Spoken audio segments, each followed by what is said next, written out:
안녕하십니까? 한국교회를 논하다 진행을 맡은 정희진입니다. 7월 17일은 대한민국 헌법이 제정된 제헌절입니다. 헌법은 국가의 기본 질서를 세우는 최고의 규범인 동시에 국민의 자유와 권리를 보장하는 약속이기도 합니다. 그 가운데 하나가 바로 종교의 자유입니다. 우리에게는 너무도 익숙한 권리이지만 종교의 자유는 단순히 예배를 드릴 자유만을 의미하지 않습니다.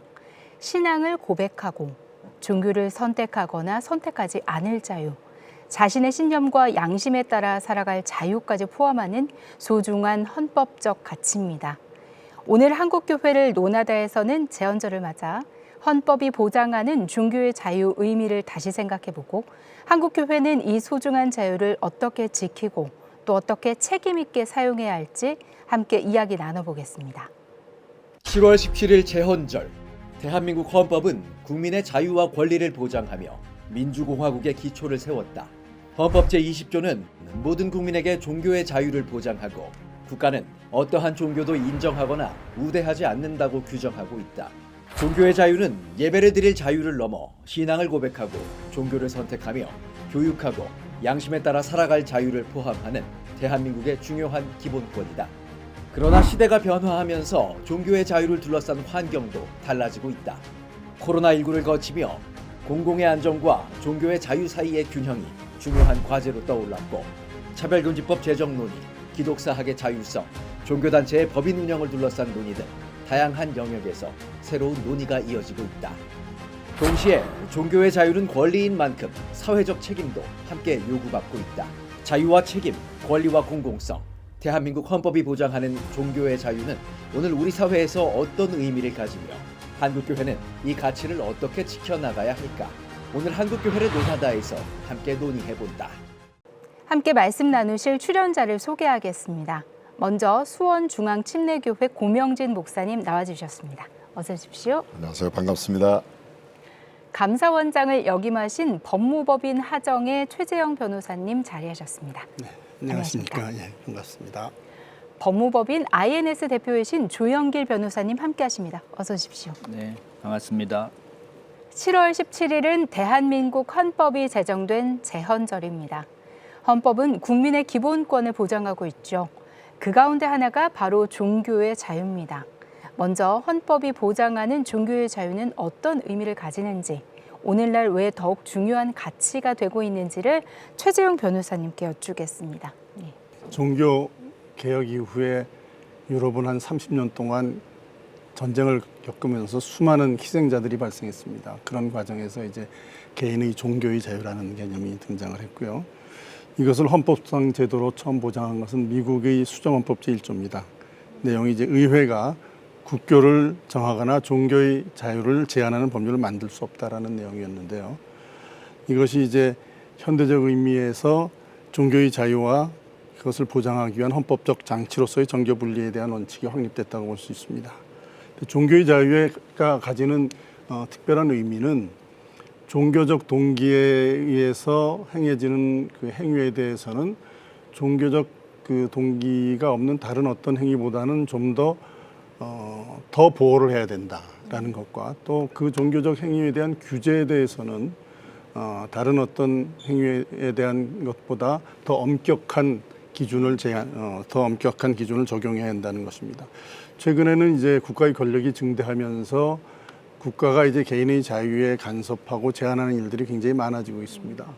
네, 뭐 제가 생각하기에는 기독교에서의 자유라는 것은 우리가 선악과에서 하나님께서 그 선악과를 먹으면 죽음이라는 것을 아시면서도 그것을 허용하셨던 것처럼 자유라는 것은 정말 죽음보다도 더 중요한 개념인데요.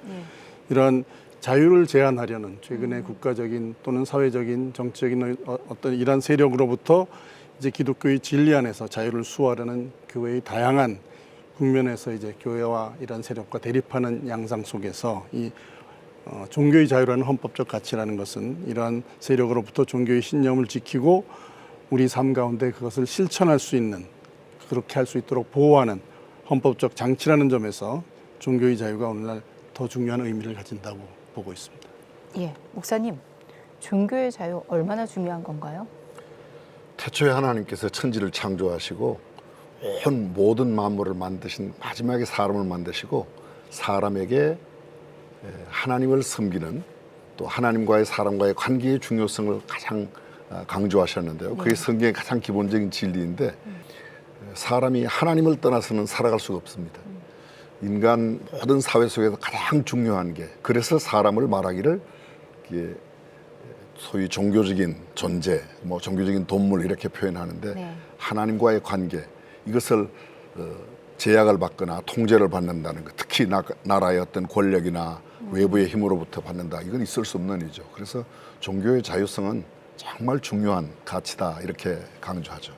예. 헌법은 종교의 자유와 함께 국교는 인정되지 아니하며 종교와 정치는 분리된다라고 규정하고 있습니다. 그런데 이 정교 분리를 어떻게 이해해야 하는지를 두고는 다양한 해석도 있는데요. 이 헌법이 말하는 정교 분리의 원칙은 무엇일까요? 네, 조영기 변호사님께 먼저 질문 드릴게요. 네, 우리나라 헌법에 있는 그 신앙 종교의 자유의 그 세 문장 중에서 가장 모호한 게 지금 정교 분리인데요. 네. 말씀하신 것처럼 종교 개혁 이후에 신앙의 자유를 찾아온 미국인들에 의해서 처음으로 헌법에 종교의 자유가 들어갑니다. 네. 이들은 자신의 기독교 신앙을 자유롭게 보장받는 나라를 건설하겠다라고 하는, 그래서 신앙의 자유 보장이 기본 동기가 되어서 국가가 그걸 간섭하지 않도록 그렇게 조항을 만든 것이죠. 네.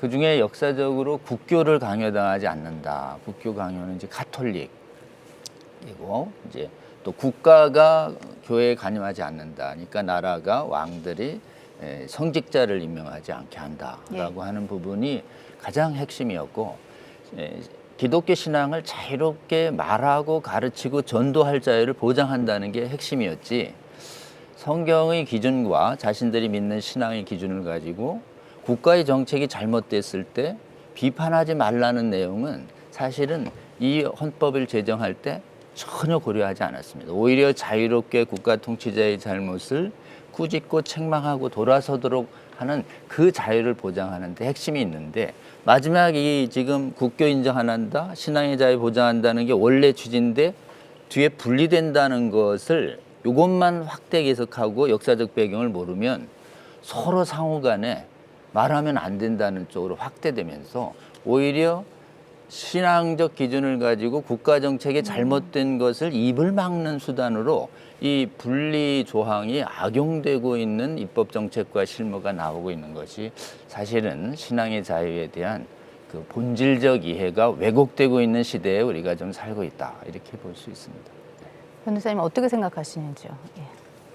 정교 분리라는 거는 종교의 자유를 잘 제대로 보호하기 위한 제도적 장치입니다. 그게. 예, 그래서 미국에서는 이제 종교의 자유를 최대한으로 보호하고 거기에는 국가가 관여하지 말라라는 데 주로 이제 방점이 찍혀 있고요. 예.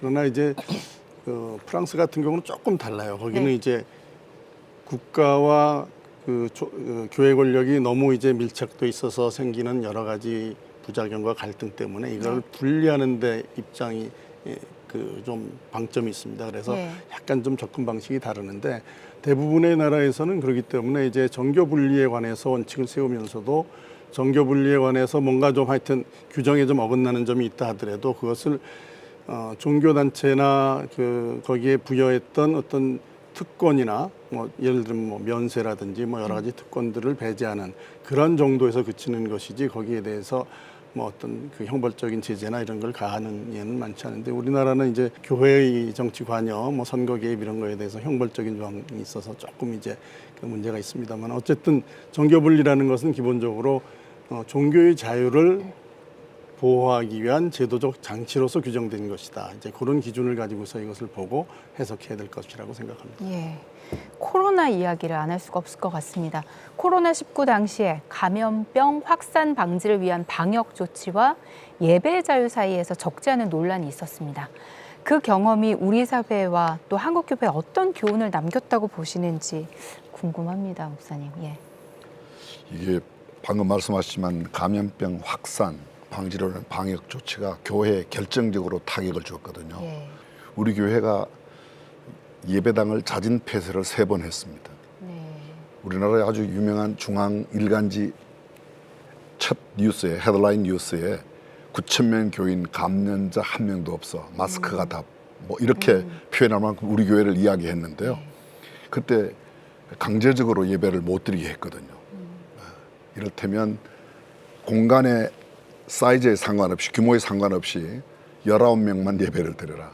수원에서 이런 일이 있었습니다. 큰 병원 앞에 수원중앙교회 침례교인들은 병원에 들어오지 못한다. 식당에 중앙교인들은 식당에 못 들어온다.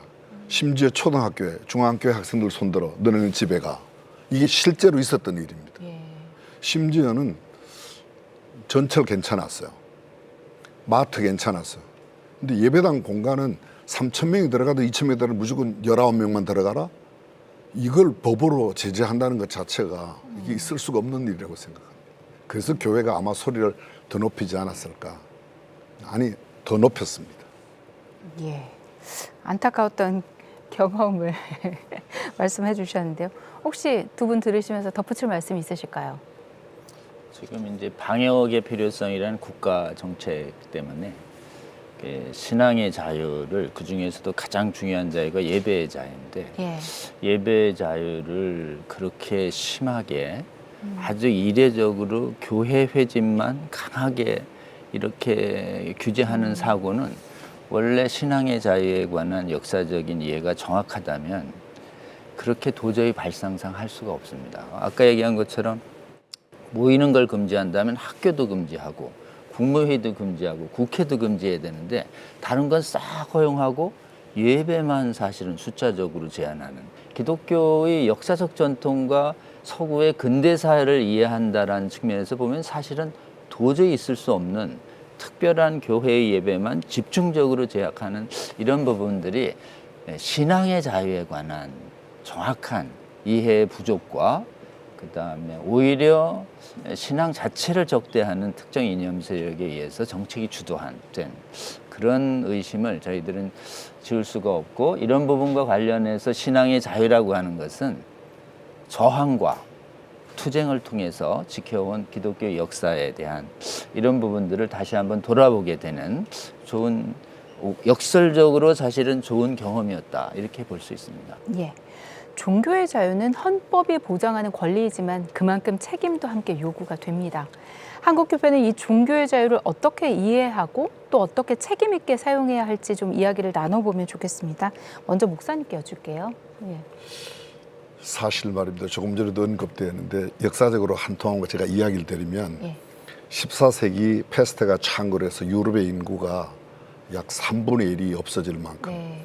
그때 유럽 교회가 전혀 제재받지 않았습니다. 오히려 그 정권도 그때 당시에 사회 어떤 기구나 단체도 어찌할 수 없었던 일을 교회의 사제들이 또 교회를 섬기는 형제와 자매들이 패스트 사회 속에 들어가서 그렇게 쓰러져 간 사람 그 누구도 시체에 접근하지 않을 때 그들을 장례했고 그렇게 패스트에 걸리는 어린아이들을 품어줬고 저는 어떤 사회적인 제도나 규율, 법 이런 것으로 통제하는 게 아니라 종교는 그 이상의 의미가 있기 때문에 종교 모든 활동 자체가 어떤 상황 가운데도 허용되어야 하고 아니 그것을 오히려 위에서 잘 역할을 감당해야 된다 이런 생각을 갖고 있습니다.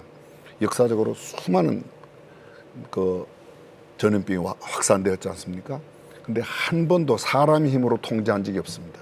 코레라가 창궐할 때도 패스트가 창궐할 때도 어떤 뭐 사스, 코로나 사람이 이겨낸 거 아니지 않습니까? 시간이 흘러갔더니 패스트가 4년 지나갔더니 없어졌습니다. 누가 사람 힘으로 그렇다면 이것은 절대자의 권력에 권위에 있음을 알고 인정하고 우리가 할 수 있는 인간은 물론 방역해야 되고 통제해야 되고 제한해야 되는 거 있지만 그러나 신앙의 자유까지 종교의 자유까지 억압한다는 것은 그건 사람이 해야 할 일이 아니라는 생각이죠. 교회에 있어서 종교의 자유, 신앙의 자유라는 것은 이제 궁극적으로는 저희가 이제 영혼 구원하는 것이 이제 궁극적인 목표입니다. 그러나 그 성경의 예수님의 삶을 보면 예수님께서 머리 둘 곳도 없이 이 세상에서 이제 지내셨던 그 예수님의 삶의 모습.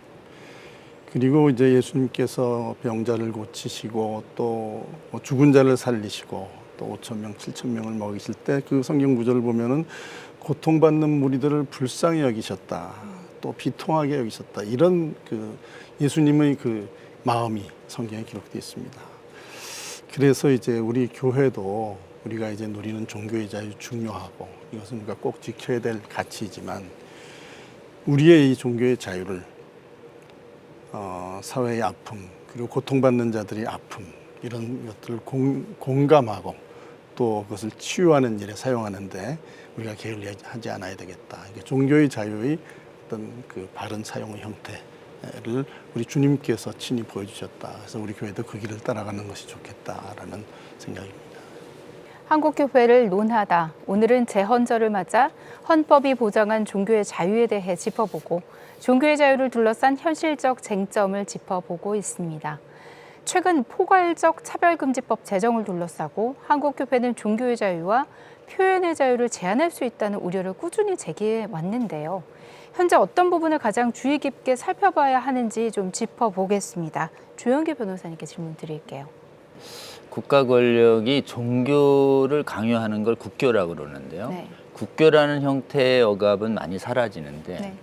실제는 어떤 형태로 유사 종교로 사실은 가치관을 강요하냐면 법으로 특정한 가치관을 표현하거나 가르치면 안 된다라고 하는 그런 이 사상과 신앙의 자유를 침해하는 법률들이 나오기 시작합니다. 그것이 네. 대표적으로는 이제 전체주의 사회에서 나치를 반대하면 안 된다든지 공산당을 반대하면 안 된다든지 이런 전체주의 악법들이 국교적인 억압의 형식으로 오는데 포괄적 차별금지법은 동성애와 성전환에 대하여 반대하는 자유를 사람이 아니라 그 행위를 반대하는 것을 차별로 몰아서 억압하는 그래서 사실은 동성애 성전환 일종의 전체주의적인 형태로 오고 있는 것이에요. 이런 형태로 올 때 기독교는 어떻게 반응해야 되는가? 기독교는 성경의 진리를 자유롭게 말하고 가르치고 전도할 이 자유가 신앙의 자유의 핵심인데 이 신앙의 자유를 억압하는 전체주의적 국교라든지 전체주의적 억압 법률이 출몰하려고 할 때 우리의 믿음의 선배들이 우리의 진리를 가르치고 전도할 자유를 위해서 저항하며 이것을 지켜왔듯이 이 포괄적 차별금지법이라고 하는 동성애 성전환 전체주의법 앞에서도 우리의 핵심 신앙이 위협받을 수 있다는 것을 직시하고 이거를 저항하고 제정을 반대하고 또 유사한 게 제정돼 있으면 개정을 폐지를 촉구하는 이 저항 활동을 우리가 해야 우리가 동성애와 성전에 대한 하나님의 말씀을 그대로 가르치고 전할 우리의 자유를 보장할 수 있다. 저는 이렇게 생각합니다. 네. 예. 차별금지법에 정말 그 아주 독소 조항이 굉장히 있습니다. 네. 이거는 뭐 교회만의 문제는 아니고 이제 온 모든 사회 전반에 미치는 그렇죠. 영향인데요. 그게 뭐냐면은 이제 어떤 차별이 있었다고 할 때 그것이 법적인 분쟁이 되거나 이럴 때 그 입증 책임의 문제입니다. 이런 차별이 있었다라는 것을 주장하기만 하면은 그것이 차별이 아니다. 정당한 이유가 있었다라는 것을 사용자가 입증을 해야 됩니다. 이것은 거의 불가능한 거거든요. 예를 들면은 직원을 채용했습니다.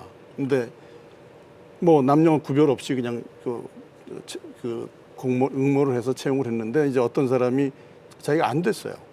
그럼 그 사람이 주장하면 나는 여자라서 차별받았다. 난 특정 지역 출신이라서 차별받았다.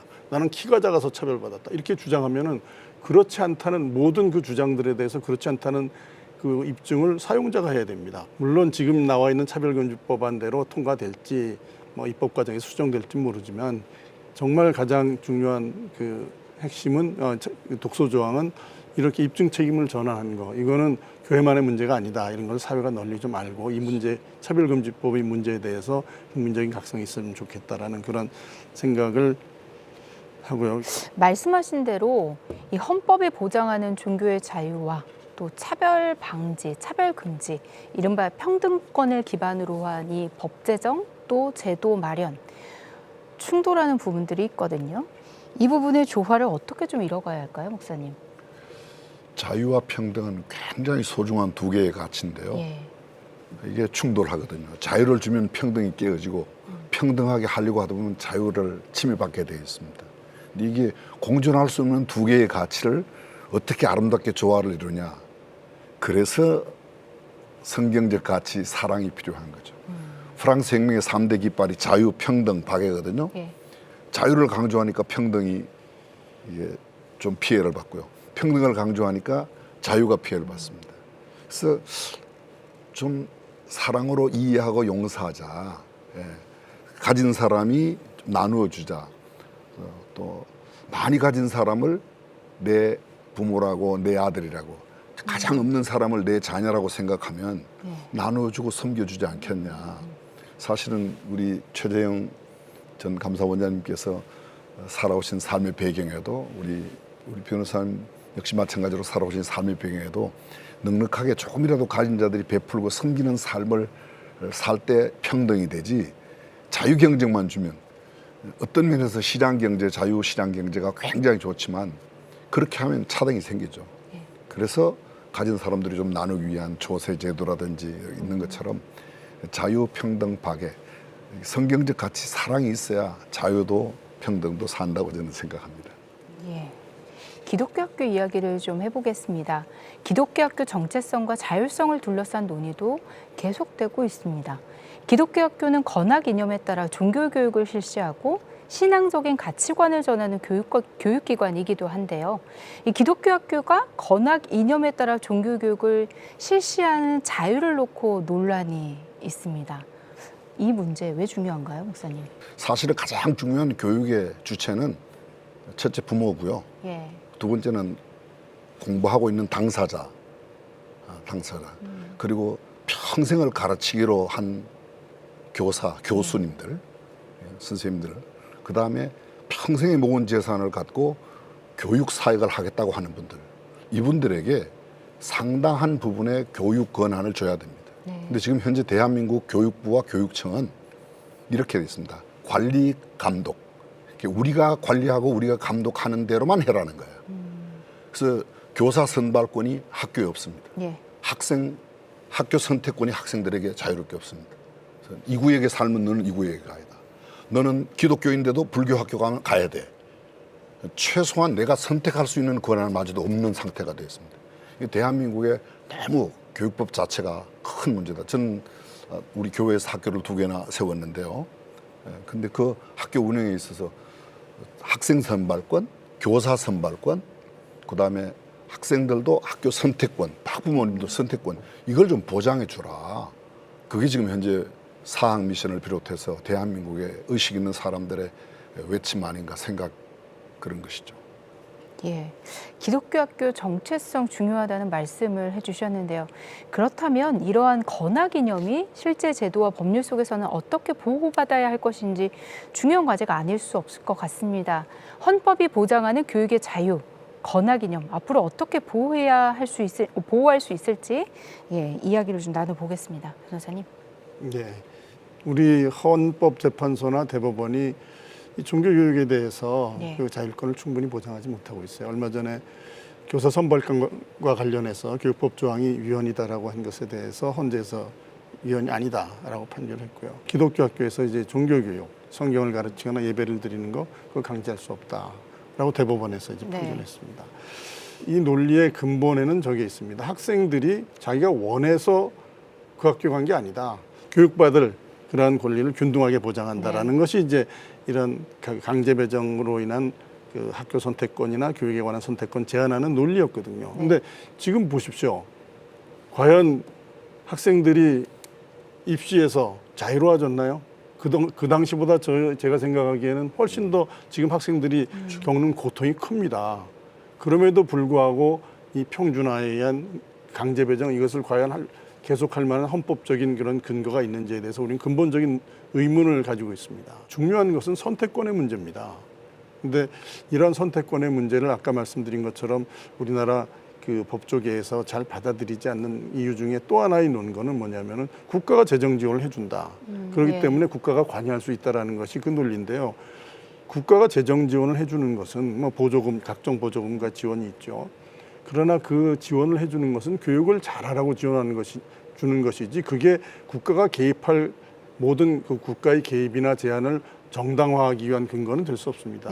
회계의 투명성 그리고 목적에 따라 잘 쓰느냐만 감시하면 되는 것이지 그것 때문에 학교가 자기 소위 말해 사학이 기독교 사학이 건화기념을 실현할 수 없고 국가가 시키는 대로 해야 된다라는 논리는 그거는 이제는 우리가 심각하게 고민해야 되고 또 그건 재검토해야 될 필요가 있다고 생각합니다. 그래서 하여튼 근본적으로 이 건화기념에 따른 기독교 교육을 하기 위해서는 고교 평준화제도 이건 근본적인 검토가 필요하고 특히 2025년부터 이제 고교 학점제 시행하지 않았습니까? 학점제 학생들이 선택해야 되는데 자기가 가고 싶은 학교에 갈 수가 없어요. 그냥 배정해 주는 학교에 가서 거기에 개설된 과목을 들으라는 겁니다. 그래서 이런 모든 문제들을 근본적으로 좀 검토하고 교육의 자율권 그리고 사학의 자율권들을 좀 보장하는 방면으로 우리가 재검토를 해야 될 것이라고 생각합니다. 듣고 보니까 굉장히 모순된 지점들이 많이 있는데요. 조 변호사님 어떤가요? 기독교 건화기념은 신앙의 자유 차원에서 상당히 최대한 보장돼야 하는 사실은 굉장히 이 신앙의 자유의 하나다라고 좀 봐야 하고요. 그다음에 두 번째는 교육 내용의 선택권이 어디에 있냐에 대해서 세계인권헌장은 1차적으로 부모에게 있다. 부모가 교육 내용을 결정할 권한이 있다는 것인데 이게 오리지널이거든요. 신앙 교육을 할 자유. 그다음에 부모가 교육 선택을 할 자유. 그런데 국가가 나중에 세금을 걷어서 몇 가지 재정 지원을 한다는 이유로 마치 국가가 선택권을 행사하거나 국가가 신앙의 자유를 침해하는 교육 정책을 해도 된다는 이런 행정 편의적인 또는 국가 독재적 사고가 점점점 자라고 있어서 그거에 부합하는 자꾸 법률들이 나오고 있다는 것입니다. 그래서 이 점에 대하여 이제 한국의 기독교 신앙을 가진 신앙인들은 어떻게 반응해야 될 거냐.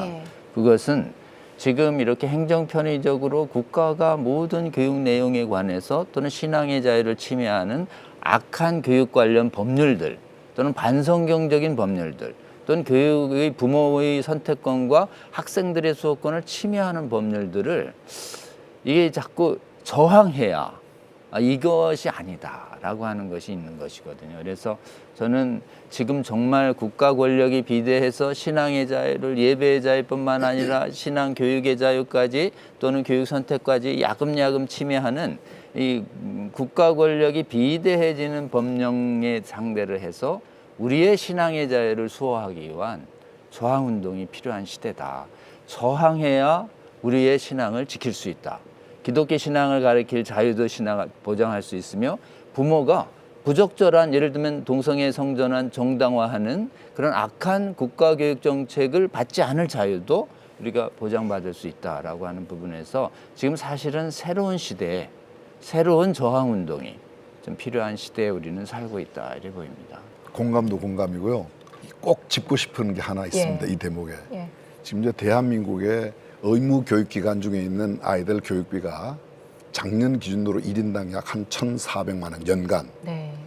금년도에 한 1,700만 원 정도 된다고 합니다. 더 올랐네요. 그렇죠. 왜냐하면 이제 인건비도 오르고 여러 가지 교육황이 그렇게 돼 있는데 말입니다. 일부 대안학교는 지원을 해주는데 전혀 지원을 받지 못하는 대안학교가 있습니다. 이를테면 모든 장애인들에게 일정한 지원이 있습니다. 심지어는 죄를 짓고 교도소에 가 있는 사람 혹시 아십니까? 교도소에 한 명 1년 동안 교도하는 교정 비용이 얼마나 들어가는지 제가 작년에 얼추 계산해 보았더니요. 통계적으로 조사해 봤더니 1인 한 사람 1년 교정 비용이 약 3,200만 원 정도 들어가더라고요. 근데 의무 교육 기관 중에 있는 학생들 한 명 1년 교육하는데 방금 말씀드린 대로 1,400만 원, 금년도 1,700만 원. 근데 대안학교에 있다는 이유 때문에 한 푼도 지원을 못 받는다. 이것은 문제가 있죠. 대안학교 아이들도 대한민국 아이들인데요. 이거 정말 빨리 이거는 해결돼야 된다는 생각이 들고요. 특별히 1년에 학교를 떠나는 아이들. 많을 때는 1년에 한 7만 명 이상 학교를 떠났습니다. 학교 밖 청소년이라고 말하죠. 근데 이 아이들이 찾는 학교가 대안학교. 우리나라에 대안학교가 약 한 700, 750개 정도 있다고 그러는데요. 규모가 대부분 작습니다. 좀 교육법에서 지금 차별금지법 뭐 나름대로 일리가 있는지 모르지만 제 생각에는 더 중요한 것은 이런 아이들 교육 지원하는 법을 더 먼저 만들어줘야 된다 이런 생각을 하는 거죠. 새로운 주제로 이야기에 초점을 좀 옮겨보면요. 최근에 있었던 일들입니다. 종교단체 법인 해산과 관련한 입법 논의도 있었습니다. 사회적 책임을 강화해야 한다는 의견과 함께 종교의 자유를 위축시킬 수도 있다는 우려도 함께 제기가 됐습니다. 이러한 논의는 헌법적으로 우리가 어떻게 바라봐야 할지 최 변호사님께 질문 드릴게요. 예. 지금 이제 아직 뭐 발의만 된 상태고 이제 통과가 안 됐으니까 이제 입법 과정에서 이제 어떤 수정이 가야 될지는 모르겠습니다만은 민법에 이제 그 법인 해산 사유를 이제 추가하는 그러한 개정안이 나와 있고요. 그 안에는 해산 사유를 추가하는 거 외에 그 감독기관이 가서 조사도 할 수 있고, 그 다음에 자료 제출도 명령할 수 있고, 또 임직원들을 불러다가 진술하고 진술을 요구할 수 있는 그런 조항들도 다 들어 있습니다. 그 기독교 단체라든지 이런 그 건전한 종교 단체와는 무관한 것이다 이런 이야기를 하지만은 그 내용을 보면은 그 칼이 어느 곳으로 그 향할지는 알 수 없는 내용입니다. 그리고 아까 우리 조 변호사님께도 잠깐 말씀하셨지만 지금 이 국가 권력뿐만 아니라 그 세상 권력이 그렇습니다. 교회에 대해서 상당히 적대적인 세력들이 굉장히 커지고 있습니다. 그렇기 때문에 이러한 입법이 언제 우리 교회를 허물어뜨릴지 모른다라는 그런 생각을 가지고 있습니다. 그래서 이 민법 개정안 이 부분은 우리가 과도한 이 국가 권력의 어떤 종교의 자유에 대한 과도한 제한으로 작용할 수 있다라는 것을 경계하고 헌법적인 차원에서 종교의 자유를 보호하는 차원에서 그리고 종교뿐만 아니라 일반 집회 결사의 자유도 포함되는 거죠. 일반 모든 사람들이 집회 결사의 자유를 보호하는 측면에서 이거는 신중하게 우리가 좀 검토해야 된다. 지금 이 법에 들어있는 자료, 뭐 조사, 뭐 요구, 그다음에 자료 제출 명령 이런 것들은 사실은 형사소송 절차에서는 영장이 있어야지 할 수 있는 얘기거든요. 하는 건데 그걸 그냥 바로 이 법에서 그냥 감독기관이 들어가서 할 수 있다라는 거는 심각한 소위 말하면 적법 절차의 원칙에서도 상당히 문제가 있는 조항이어서 이 그 민법 개정안 법인의 해산 사유를 추가하고 거기에 대해서 국가가 깊이 개입할 수 있도록 한 이 민법 개정안은 그대로 통과시켜서는 안 되지 않나 뭐 그런 생각입니다. 네, 한국교회를 논하다에서도 다룬 적이 있습니다만 굉장히 좀 복합적인 문제들이 있다라고 저희도 생각을 했었거든요. 어떻게 보시나요, 변호사님? 표면적으로 사실은 그 이제 종교 분리에 대한 헌법 조항을 자의적으로 왜곡해서 해석하는 부분이 좀 있고요. 그 다음에 이제 단체 해산은 사실은 반국가적, 반헌법적 정당에 대해서만 극약처분으로 적용되는 것인데 일반적인 민법, 법인 해산 사유를 가지고 종교단체까지 행정기관이 조사해서 자의적으로 해산을 하는 조항, 법은 사실 유래가 굉장히 좀 드뭅니다. 그럼에도 불구하고 이게 이제 신천지라든지 사회적 논란이 있는 이단 종교를 향한다는 이유로 막 이제 정당성을 확보해 가려고 하고 있는데 이 부분은 원래 신앙의 자유를 보장한 미국 헌법에서 가장 건드리지 말아야 할 수정헌법 1번 조항이 신앙의 자유거든요. 그러니까 우리나라의 입법자들이나 일반 사람들이 얼마나 신앙의 자유를 이렇게 가볍게 여기는가를 참 보여주는 굉장히 사실은 실험적인 법률이고 이 실험적인 법률이 우리의 이 정상적인 기독교 교회를 해산하는 것까지도 오남용될 수 있다는 위험이 확실히 농후한 법이기 때문에 점점점 저희가 우리의 신앙의 자유, 결사의 자유, 교육의 자유, 예배의 자유를 이렇게 침해하는 세속 권력에 대하여 경고하고 우리는 이것을 빼앗기지 않을 것이며 이것은 보장해야 된다고 이렇게 정확한 논리와 근거와 사례를 가지고 우리가 설득하고 또 저항하고 또 투쟁하고 하는 활동이 침묵하면 자유가 박탈될 수 있다라고 하는 이런 위기의 시대에 우리는 살고 있다 이렇게 보입니다. 네. 이 민법 개정안의 구체적인 내용이 어떻게 돼 있냐면은 헌법상 정교 분리의 원칙과 또 공직선거법을 위반해서 조직적 체계적으로 정치 활동에 이게 또 조항이 좀 이상합니다. 조직적 반복적으로 개입해서 공익을 현저히 해할 때 이게 해산 사유인데요. 이런 조항을 넣은 거는 교회를 바로 겨냥한 것이라고 좀 볼 수 있고요. 그다음에 헌법상 정교분리 원칙에 위반됐다라는 것을 이 구성 요건에 해당 해산 사유로 삼은 건 이거는 정말 소위 말하면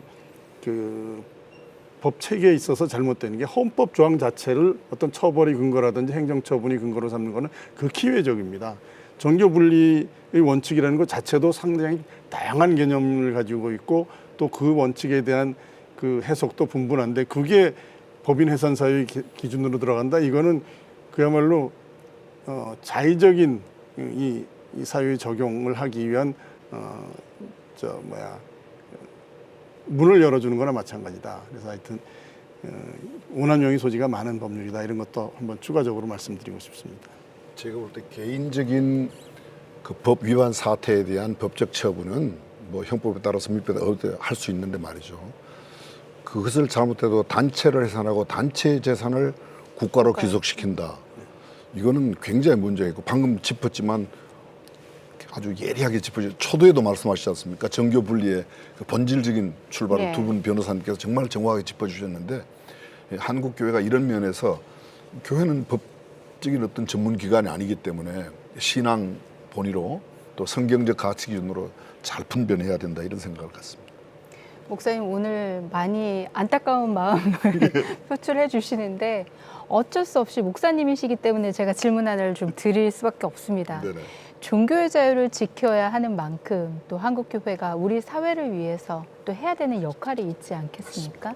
맞습니다. 균형 잡힌 말씀 한 말씀 부탁드리겠습니다. 사실은 예. 가장 큰 문제가 교회 안에 존재하죠. 교회가 빛이 되지 못하고 소금이 되지 못한 것. 전 그것을 교회가 하나님 앞에 먼저 회개하고 깨우쳐야 된다고. 마태복음 5장 16절 말씀에 너희 빛을 사람들에게 비춰 저희로 세상이 너희의 착한 행실을 보고 하나님께 영광을 돌리게 하라.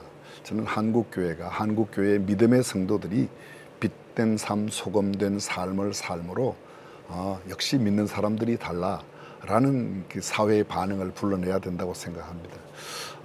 아주 흥분된 표현도 가졌지만요. 사실 자성하는 교회 또 목회자 한 사람으로서 교회가 이런 점에서 빛이 되고 소금이 되어야 하는 책임감을 더 많이 느낍니다.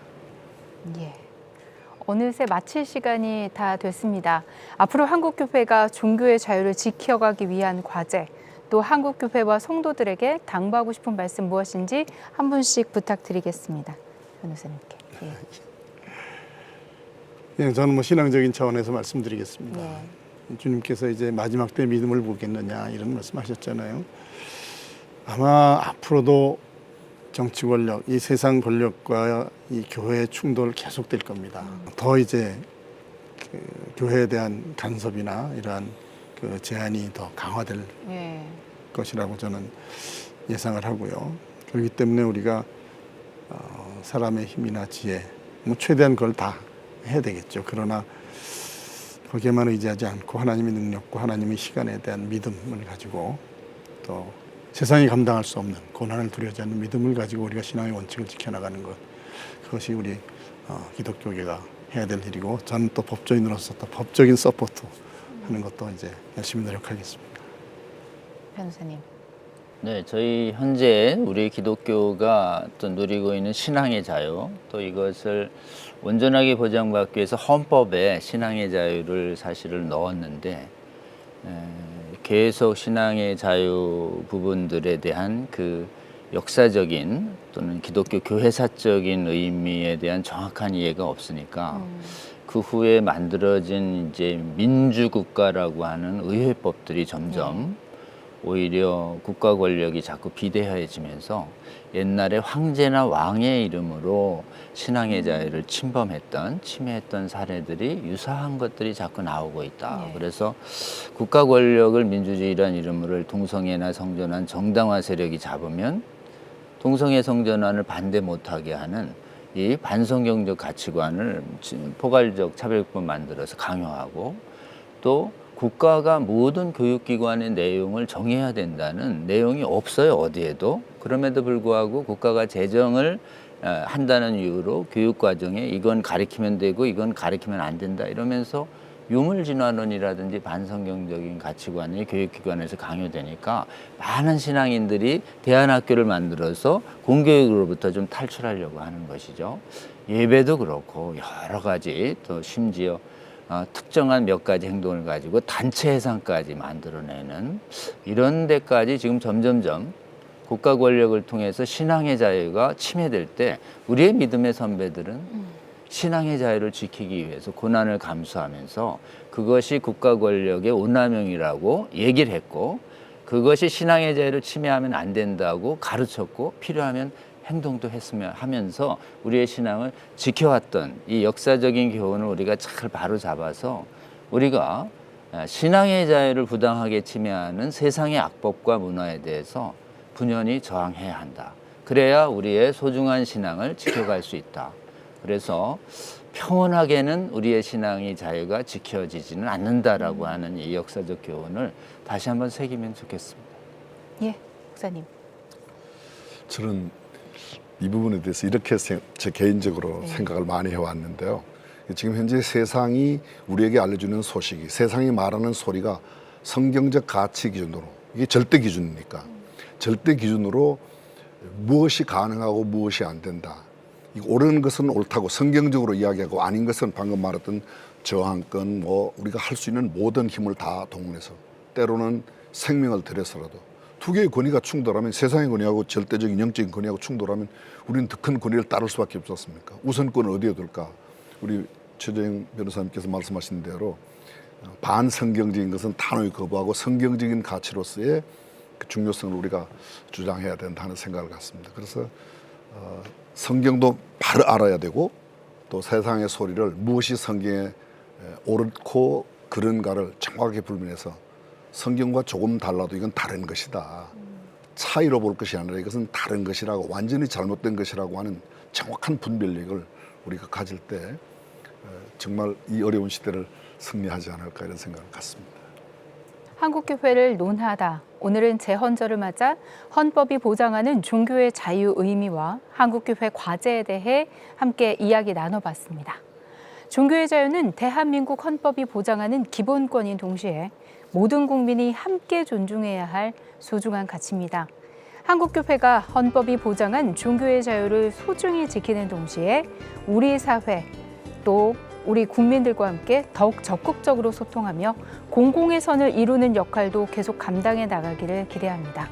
오늘 순서 여기서 마칩니다. 함께해 주신 여러분 감사합니다.